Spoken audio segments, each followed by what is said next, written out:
Hello, and welcome to your Sunday message. My name is Reverend Melissa Kennedy. I am a spiritual advisor, a psychic medium, a healer.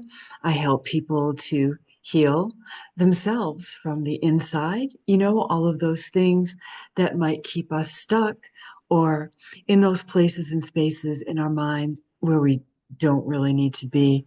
Um, so that's what I do every day. And make a lot of breakthroughs and love seeing people's growth and their progress with their spiritual development, okay, with getting in touch with who they really are, not who they were told to be. And so today, as I was meditating, I was brought into trauma, and I was asked to speak today about trauma. Okay, so I'm going to be speaking about trauma, programming, and healing. Okay, because there is a connection between trauma and programming. They do have a very, very deep connection in my life. And so I'm sure that you will probably resonate with some of my story. And it is really our stories that stitch us all together, that glue us together. We're all living our own unique journey, but yet we're having the same kind of lessons, but in our own unique way. And we did come here to learn, and we wouldn't learn those things if we didn't have some trauma, unfortunately, right? So let me just read you, first of all, the definition of trauma, and we'll just kind of go from there, okay? So we kind of have a baseline of what I'm talking about. So, what is trauma? Individual trauma results from an event, series of events, or a set of circumstances that is experienced by an individual as physically or emotionally harmful or life-threatening, and that has lasting adverse effects on the individual's functioning, mental, physical, social, emotional, or spiritual well being. Okay. So anything that happens to us that really puts us in a spiral, and we feel horrible or we're afraid or we get shell shocked, that's trauma.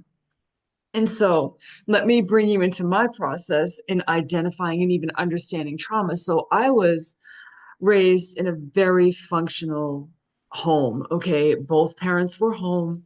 My mom had dinner on the table every night at the same time. My dad came home, kind of like the old Beaver Cleaver, whatever that show was, from the 50s, Leave It to Beaver, like that kind of life. It was very loving, nurturing, both parents there, one sibling, close family, extended family, very functional family.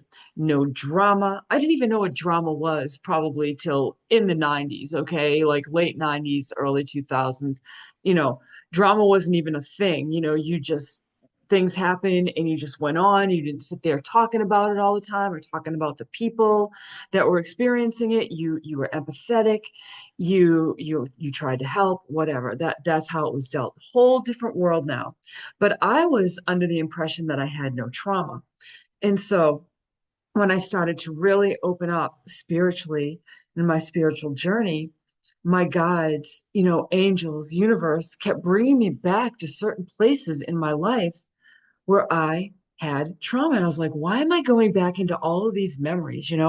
Like, why am I being brought here? And then the light bulb went on because, hello, Melissa, you had trauma. You experienced trauma at that point in your life, and you just kept going. You didn't acknowledge it. You just acted like everything was fine and you kept on going. So, what trauma does is it will accumulate in your physical body, in your DNA, okay, in your cells, in the memory of your being, that trauma is there. And even if you're not acknowledging it, trust me, it's there. Okay. A lot of people will get depressed out of the blue. Just really crazy things happen when we get triggered and we are brought back into an experience. And we might not even be aware of it. We might just think, well, why do I feel depressed? I've gone here. Why do I feel this way again? It's because you're being triggered. you might have blocked out the memory, and psychologically your conscious mind blocked it out, but it's still playing in the subconscious mind, that program. Okay, so a lot of the reason why I thought I didn't have any trauma or nothing happened to me was my programming. So I was brought up, you're tough, you never let anybody see you cry, you keep on going, you motor through it, you're fine, smile, everything's going to be okay. I thought that was normal. That's what you do.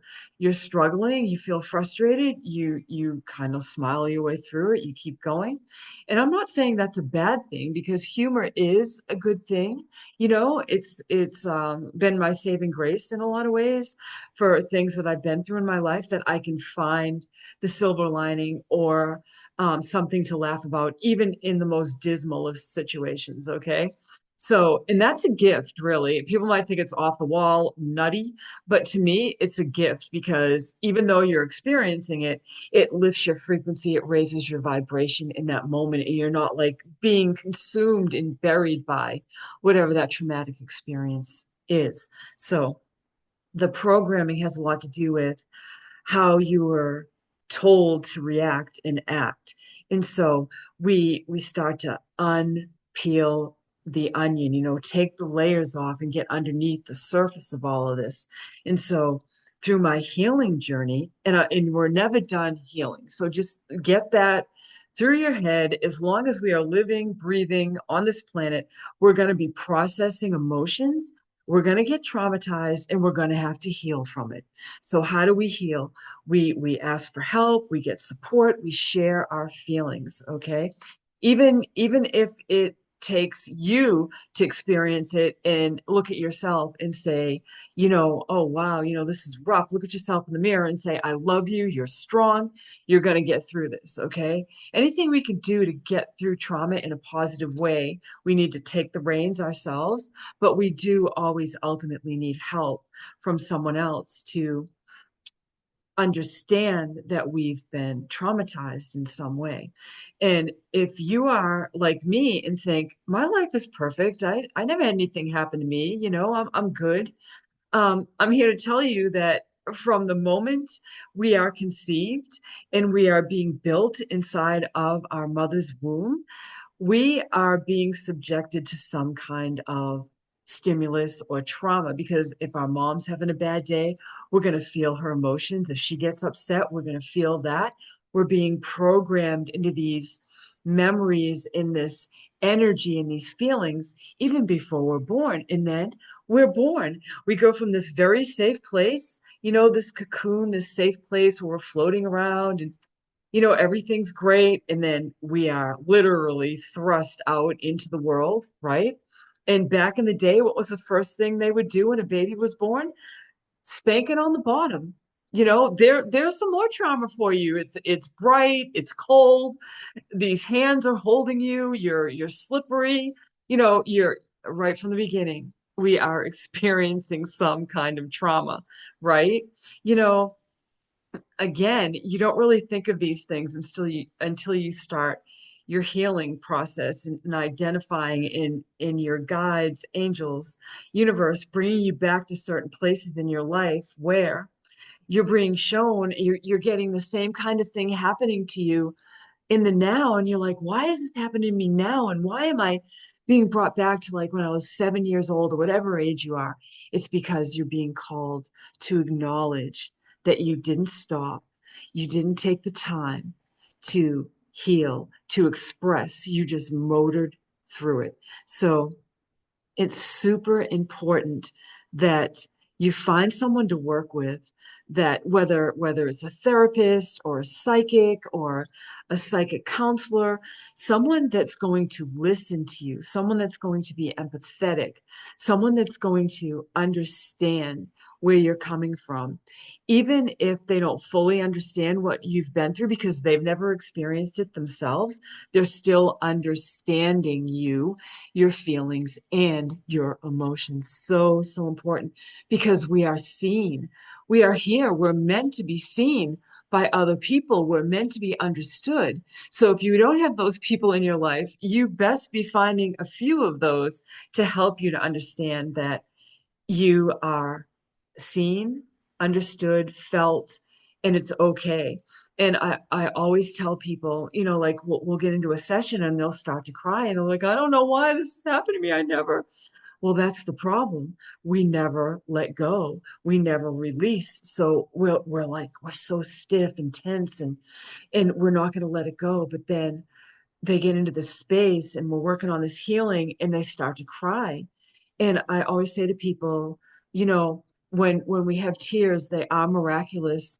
Tears really do heal us from the inside out. It's that release. They're very tears are pretty supernatural. Like the why they come, why they get triggered, the whole response of why, we even cry at all and experience tears is really a mysterious thing as well, but it's this visceral, it's this real feeling and connection to the emotions. It's raw.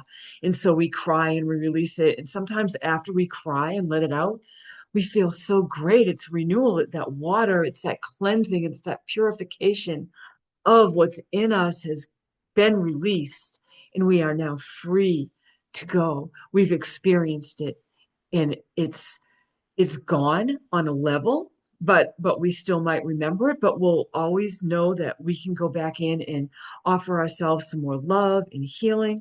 And when I work with people, we go back over the timeline, sometimes in Akashic records, sometimes just my guides will bring us right back to a place in their life where they started to experience some kind of trauma, whether it was a breakup from parents, whether it was an illness or a family member had some trauma or they passed away. There's something that we need to go back down the timeline, send that love, send that little person the love that from yourself as a grown up, send that little person, that little version of you, because you still are that person even though you're grown up.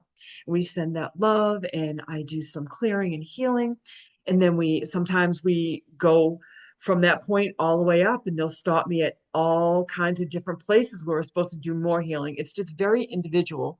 But my point is that we are all working on healing and we are all experiencing trauma. And it's important that we acknowledge that we have experienced trauma in the first place.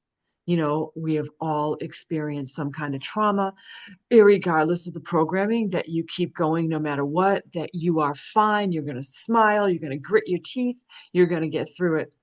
One of these days, it's going to hit you that you didn't heal and that you are being triggered and you are being brought into more experiences that were similar to the one that you went through on your timeline here, but in your distant past, or maybe not so distant, just depends on how old you are, how far you go back.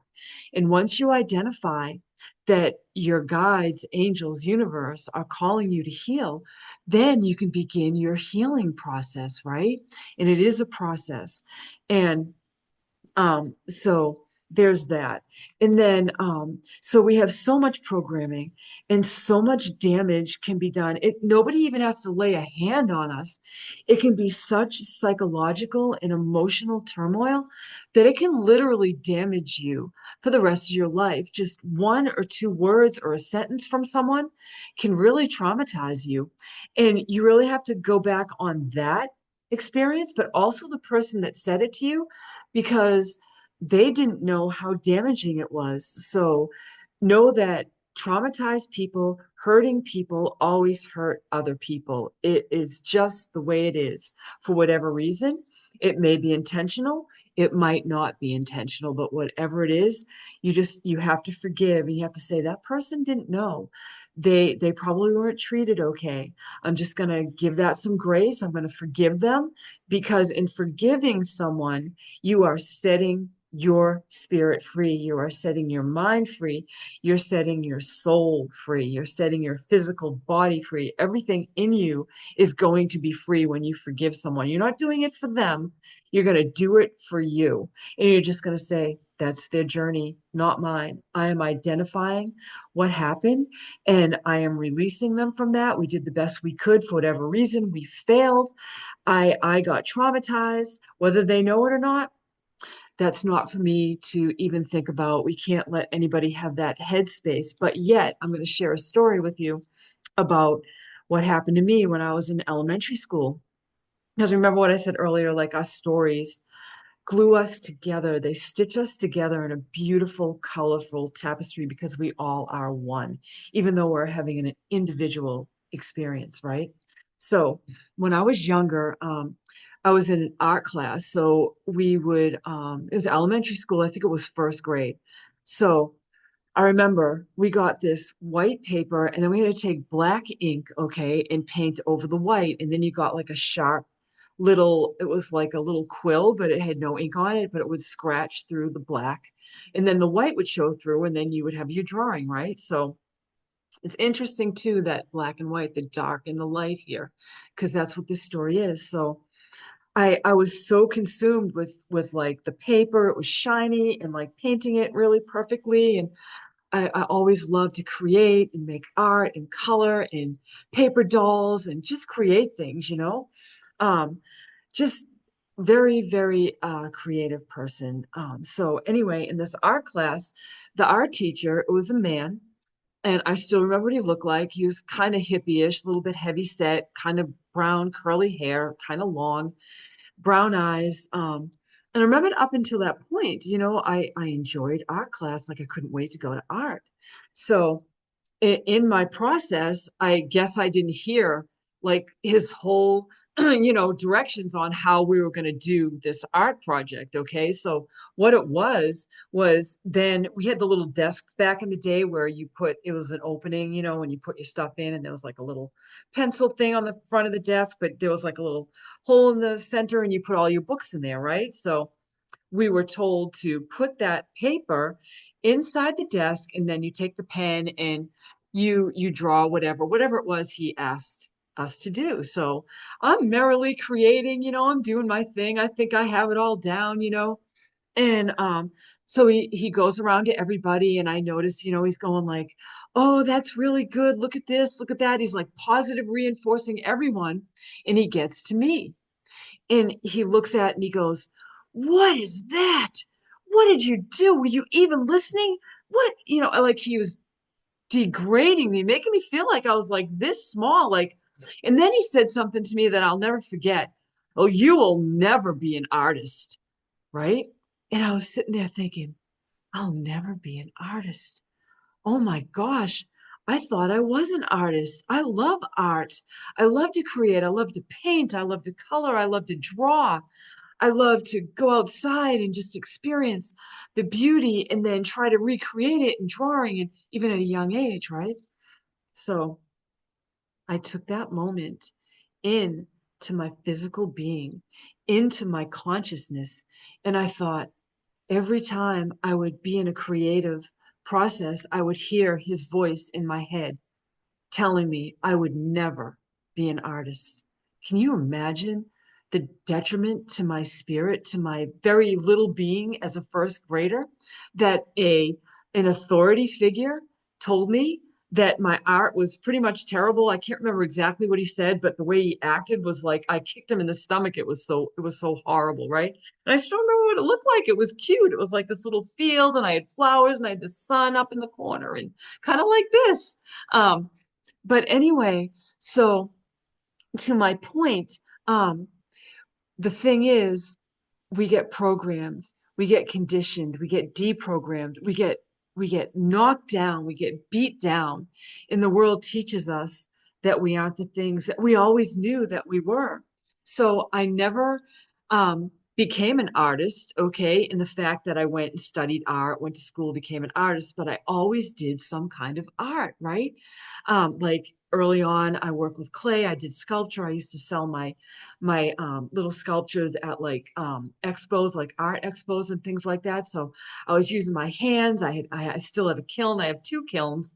Um, so I did that, and honestly, it taught me a valuable lesson that you don't have to necessarily learn things in a formal way to be something, because you are that already. You really and truly are. If you think you're an artist, you are one. Get yourself some paint and start painting, creating. It doesn't matter if nobody on the planet gets your art or you think they won't, create it anyway. Put it all over your space. If it makes you feel good, there's something in that art for you. There's codes, there's activations, there's healing. There's something in it. Whatever it is you like to do, even if it wasn't your formal training, you are that anyway. You were just born that. You really were. And I know that like my sculpture, like I would sculpt like flowers and kind of like Capodimonte. And I would always see myself in an Italian villa, like creating art in the sun and the beautiful seaside. And I'd be on a balcony and there was tomatoes growing on my balcony and basil. And I'm half Italian anyway, but this was past life, okay? This was past life. I'm actually connecting into a past life of mine where I was an artist, but I didn't know that at the time. While I was creating this art, I would dream about it. I would create the art, I would go to bed, and I would dream about what I was gonna sculpt with the clay. And I would get up and I would create that. I wasn't taught this. I was channeling this energy down. I was doing this in my sleep, and then I would create. And when you are in creation, when you are channeling down that divine source, that all of that information that is yours, that you hold, that nobody can take away, you are healing. Okay. You are being your most authentic self. And you never work a day in your life if you find what it is that you love and you do that. Okay, your career might be a little bit different and you might get your money, your pentacles a little bit differently than what your real true passion is. But you always have to ask yourself, what are my passions? And what is it that just lights me up? What are the things that you can do in a day that you lose yourself, that you start in that process, and then all of a sudden you started at 3 o'clock in the afternoon and it's 9 o'clock at night, and you're like, oh my gosh, where did I go? Like, where's the time? Like, it's 9 o'clock. You know, you have to find what that is for you. That is healing. And it doesn't matter what anybody thinks about your process or what it is that you do. If you like to walk and that brings you joy and that gives you clearing and healing, do that. If you like to bicycle, if you like to use your hands and create, artwork, jewelry. I've been wrapping crystals lately. I have so many mediums of art that I work in. Okay, like I work with leather.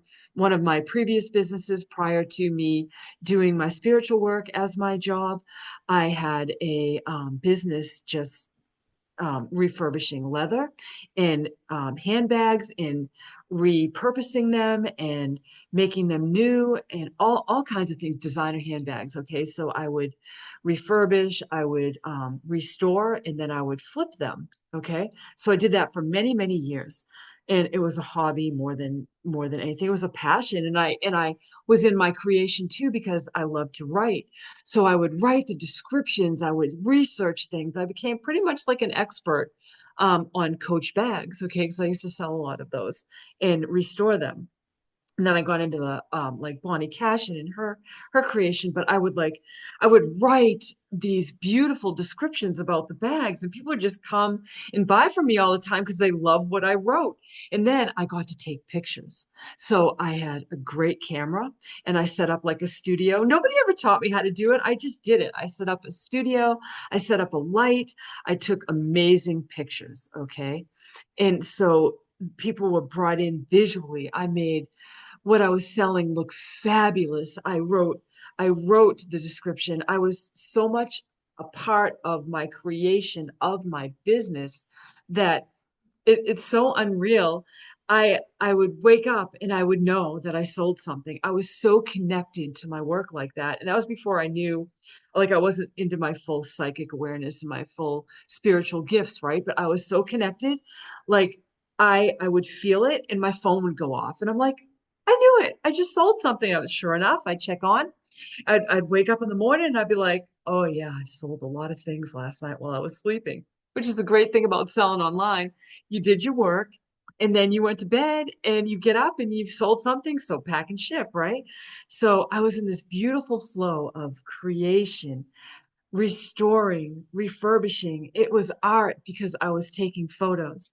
So I share all this because everything is a process, and we have to realize people will say things to us that are detrimental to our spirit. But I'm sharing these stories so maybe that you can share this, or maybe it resonates with you and it touches you. So someone else will say, "Oh my gosh, this happened to Melissa. Let me share this video with you. This is going to help you." Okay. That's why I'm doing these videos. So just to help someone, even if I just reach one person with one of my videos, one message, I have completed my mission, okay? Because I am on a mission. This is a mission from the divine. That is the rest of my life journey right now is a mission. Where it takes me is beautiful each and every day. I don't know. I just know that it's beautiful now. It will be beautiful up the road, but I'm going to enjoy the process. I'm going to enjoy the healing. And with each person that I connect with their readings and their healing, I get healed. Okay, because I get to sense into their energy. I'm an energy reader. I can feel what goes on inside people's bodies. I can feel where their pain is. I can feel where their trauma is. I can feel where energy is stuck. I can feel their chakras. I can see their aura. So we work on the things that maybe a, you know, trained psychiatrist or psychologist is not trained in. And so that's why we need so many people in our lives to help us in our healing journey through our healing process. So that is my message for today. I got really passionate. I really wish there was a timer on here that I could look at while I'm doing this. And I didn't glance at my clock either to see what time I started because I've never been a clock watcher. I free flow things a lot. Um, I guess it's a little bit of my, I don't know, inner rebel, if you will. I'm not a rebellious person, but I do like to free flow a lot because I feel like if I don't, I'm not in my creation, I'm not in my full process, but I'm being called to pull one card for the week. And if you would like me to do a card reading for each sign for the week, uh, leave a comment below under this video and say, yes, Melissa, go live. And please do the readings for individual signs for some guidance. I would be happy to do that. I'm going to start going live again. So be on the lookout for that. But, you can cheer me on a little bit if you feel so inclined. And I'm getting our cards. And so I'm working from the angels and ancestors because you know that I love working with angels, ancestors, guides. Oh my gosh, like, yeah, so many guides and so much divine guidance and help from above, right? So we have Stargazer coming in as our card. Okay. And remember how I was talking about channeling down the creation, being in flow, just tapping into that, whatever it is that is you, and bringing that love and that creation down. Whatever that essence is within you, you can tap into that because you are already that. You can refine that. You can build upon that. You can grow that. Okay. Because you are like a beautiful garden. You are expanding and growing and changing each and every day. You aren't the same person you were yesterday, or not even when you started this video. We have grown together, even through this short amount of time that we've spent together. Okay. So thank you for staying with me. Thank you for listening. So this card is set your sights higher. Oh my gosh. You know, ask for that higher guidance, always bring in the higher light, and you're manifesting something. We're creating something always. We have an idea of what it is that we want, what we need. We have an idea of what that looks like. But I always say, expect so much more than you can even imagine. So you are accepting that you'll receive, and you have an idea. And you also have to remember that you have to be in flow. You have to be open to some little twists and turns along the way. You may get a detour, but always remember you're getting there, that everything happens for a reason. The good, the bad, the ugly, the indifferent, it's all to teach us something. And it's not easy learning these lessons. It's not easy experiencing trauma. And I am sending you so much love, light, and healing for any trauma that you have ever experienced in your lifetime, whether it was physical, emotional, or spiritual. And it is my hope that you find the place within and the people without on the outside to help you to understand that you are going to be okay. You will be okay. You will get through this. We are never alone. Um, I am going to make this a little bit longer because I need to share this because it is part of this message that came to me earlier. So in my programming, I was taught to do things myself, never ask anyone for help, always be independent, never depend on anybody. And I found out I had an illness. I ended up having trouble with my gallbladder. I ultimately had to have surgery. It nearly killed me. Like, I'm not even being drama filled. Like, I almost died from gallbladder thing that I was going through. Couldn't eat. Got malnourished. I was just very, very, very ill. So ill that after the surgery, the surgeon's assistant came in and said to me, "Do you know how sick you were?" And I was like, "Yeah, I shouldn't even be here right now." But anyway, to back to my point. Um, so I would never ask for help. So I had connected with this woman that I met through a friend that she we had a lot of the same interests. I had just moved to a new place and she liked to cook and can and garden and all that. And I love to do all those earthy things too. So I've always done that. Every year I've always had a garden. My dad used to do it all my life. I've grown herbs, all of that. So kind of a little kitchen witch woman, but I'm not a witch. That's just what the world would call it. But always doing those things, those healing things and natural things way before it was even cool. I was doing that. So, but anyway, back to my story. So, I connected with this woman, and she was a nurse, and she was very religious, loved Jesus, very very kind person. So she found out that I had surgery and that I just come home from surgery, and I forget who told me that she was going to come over. And I remember thinking, oh my gosh, no, I can't have this woman come over and help me. I'm not going to put anybody out like that. I'm fine. I'm fine. I'm fine. She showed up anyway. She brought me soup. I was crocheting and knitting at the time, I was like dabbling in it. And she sat with me the whole afternoon. She arrived like at 10 o'clock and she made sure that I was fed.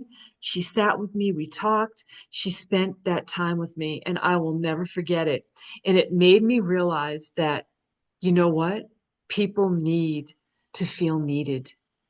And she felt by helping me that I needed her. Somebody needed what she had to offer, and I accepted the help. So from that day on, I realized if anybody ever offered to help me, I always accepted graciously with so much gratefulness and thanks that they took the time out to help me, that they didn't have to. And it was funny because like a year or two before that, I had done the same thing for someone. That had been through a surgery. And she had said the same thing to me. Oh, no, no, I'm fine. I'm fine. Um, and I showed up anyway, and nobody was there. She had nothing to eat. I brought her groceries. And it's even a bigger aspect of the story, I thought, because what we put out there really does come back, right? So when somebody offers to help you, accept. Accept it graciously and know that the universe will call you to help someone else. And that's what it's about. We're all here to help each other. And as I look out my window, I love crows, and I have a crow out there, and it's kind of raining, and he's fluffing his feathers out and shaking them around. We're always calling my crows. Um, and they come at the most beautiful times. A lot of times when I'm giving readings too, they're my fam. I'll talk about crows one day too as an animal communicator. I've learned so much about each individual animal. Okay. So stay tuned for more great content. Um, Please like and share this video if it has helped you in any way. And I really appreciate you. I appreciate you supporting my channel and my work. Until next time, Reverend Melissa Kennedy signing off. Bye bye now.